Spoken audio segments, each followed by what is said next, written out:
Omwagalwa owasuza otya?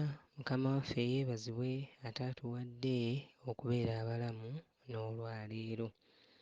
Tusaba Mukama ojje oyogere naffe ku Day 25. Kisa kyo kibeere wamu naffe ng'otujjuza essuubi wakati mu kusoberwa okuli mu nsi eno. Tukwebaza kubanga owulidde okusaba kwaffe mu linnya lya Yesu Kristo Mukama waffe. Amiina.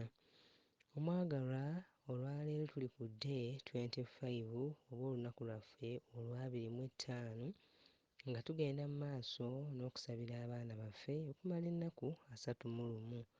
Jjo twasaba Mukama Katonda okutonda era n'okukuza omutima ogw'obuweereza mu baana baffe. Olwaleero tusaba Mukama Katonda abajjuze essuubi, hope. Ekyawandiikibwa kyaffe kigenda kuva mu Baruumi ssuula 15 olunyiriri olw'13. Romans chapter 15 verse 13. Era Katonda ow'okusuubira abajjuze mmwe essanyu lyonna n'emirembe olw'okukkiriza mmwe, musukkirirenga mu kusuubira mu maanyi ag'Omwoyo Omutukuvu. Muzungu agambye atya?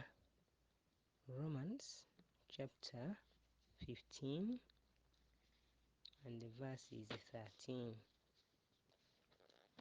Romans chapter 15 verse 13. The Bible says, "May the God of hope fill you with all joy and peace in believing, so that by the power of the Holy Spirit you may abound in hope."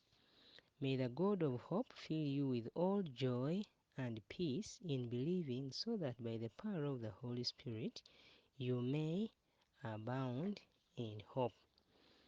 Abaagalwa, omutume Pawulo awandiika ebigambo ebyo, ebigambo ebikulu ennyo.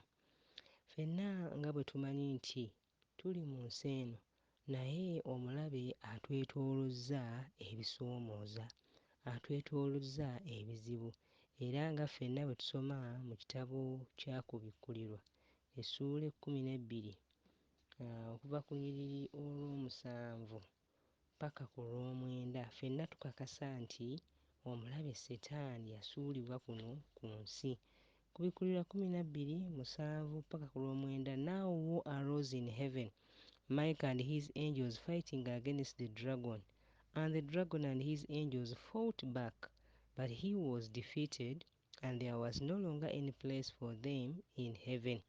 Nti ne waba olutalo olunene mu ggulu, Mikayiri ne bamalayika be ne balwanagana n'ogusota, n'ogusota ne bamalayika baagwo nagwo ne gulwanagana, nti naye ogusota ne bamalayika baagwo ne bawangulwa, era ne watayinza kuba kifo kyabwe kyonna mu ggulu.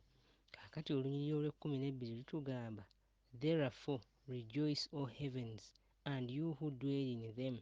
Nti mmwe mujaguze ab'omu ggulu nammwe abalituulamu, n'ewabula zisanze ensi, kubanga omulyolyomi Setaani asse eri abantu. Era wano Muzungu agamba, "Because he knows that his time is short." Abaagalwa, tuli ku nsi kuno naye tuli wakati mu lutalo olunene, naffe lwe twesanga nga tuluguddemu. Nti Setaani ne bamalayika be baasuulibwa kuno ku nsi, era balwanagana nange, balwanagana naawe.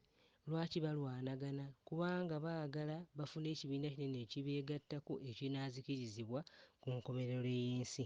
Kaakati ky'ova olaba nga batwetoolooza ebizibu kimu nga kiddako, oba waakamala kino ne kijja, oba waakamaliza kino ne kijja. Kaakati mu mbeera eyo ebizibu ebyo eby'enjawulo ebitutomera ne bitumalako essuubi, ne bikendeeza okukkiriza kwaffe kwe twayigako. Kwegamba n'obeera mu nsi naye ng'ogamba, "Eyi Mukama, ddala nange nnyinza okusanyukako? Mukama, omwana wange asobola okuva ku ddaala erimu okutuuka ku ddaala eddala? Omwana wange omuze gundi nga gumulemeddeko?" Omwagalwa, toli wekka, n'abalala bangi. Ffenna bye tuyitamu ng'abazadde tutawaana n'abaana, n'emize egy'enjawulo, naye mukama katonda waffe atuwa essuubi. Pawulo ayogera gye tuli ng'atugamba, olunyiriri lwaffe lwatugambye tutya, katuddemu tulusome. Baruumi 15. May the God of hope fill you with all joy and peace in believing, so that by the power of the Holy Spirit you may abound in hope. Mukama atuzaamu essuubi. Era walina nooti nze nga ŋŋamba nti, as our children believe and trust God, their faith will bring joy and peace to their hearts. Nti abaana baffe nga bakkiririza mu Katonda era nga bamwesiga Mukama, nti okukkiriza kwabwe kugenda kubaleetera essanyu n'emirembe mu mitima gyabwe. Omwagalwa ali eyampuliriza, katusabe Mukama Katonda ajjuze essuubi mu mitima gy'abaana baffe, nga bagenda mu maaso n'okukkiriza mu Mukama Katonda. Okukkiriza okwo kugenda kuleeta essuubi nti wakati mu bisoomooza eby'enjawulo bye tusisinkana mu bulamu, Mukama Katonda waffe yawangula. Olaba yawangula ogusota ne bamalayika baagwo mu ggulu. N'olwaleero tukkiriza nga ku nkomerero y'ensi sitaani ono agenda kuzikirizibwa. Bino byonna byatutomeza mu nsi eno, Mukama Katonda agenda kutuwa ekisa, tugenda kubiyitamu. Kale katubeere n'essuubi, katuleme okuggwaamu essuubi, katuleme okweraliikirira, era nga n'okweraliikirira kwonna bwe kuba kuzze, katukusindiikirize eri Mukama, kubanga atugambye, Mukama Pawulo atugambye nti Katonda atuwa essuubi. Era essaala yaffe ebeere nti, May the God of hope grant that my children may overflow with hope and hopefulness by the power of the Holy Spirit. Omwoyo omutukuvu kajjuze abaana baffe essuubi mu mitima gyabwe wakati mu nsi esoomooza. Mukama atuwe omukisa n'olunaku olulungi. Mukama tusaba ojjuze essuubi mu mitima gy'abaana baffe wakati mu nsi esoomooza. Tumanye nga Mukama ggwe okiyinza, okikoze mu biseera ebiyise, ne leero Mukama Katonda waffe kitukolere. Ku bwa Yesu Kristo Mukama waffe. Amiina.